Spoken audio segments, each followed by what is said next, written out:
Di tengah ancaman resesi dunia, ekonomi negara kita berpotensi melesat tinggi.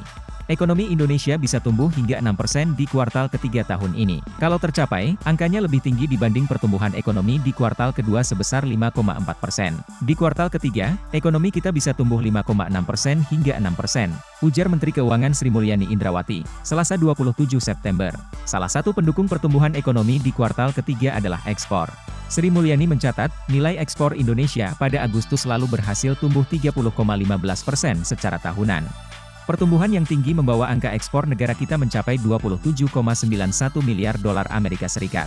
Alhasil, neraca perdagangan Indonesia pada Agustus 2022 mengalami surplus hingga 5,76 miliar dolar Amerika Serikat. Selain itu, konsumsi rumah tangga dan investasi sebagai penyokong pertumbuhan juga masih tumbuh baik. Menteri Keuangan bilang, pemerintah masih melihat ada momentum pertumbuhan yang kuat di kuartal ketiga tahun ini. Untuk itu, Sri Mulyani berharap, kondisi ekonomi pada kuartal 4 2022 bisa berjalan dengan mulus tanpa banyak hambatan. Soalnya, sepanjang tahun ini, gejolak ekonomi global sangat volatil. Mulai dari kenaikan suku bunga Amerika Serikat yang tinggi hingga pelemahan ekonomi global. Gejolak ini jelas memberikan tekanan bagi negara berkembang seperti Indonesia.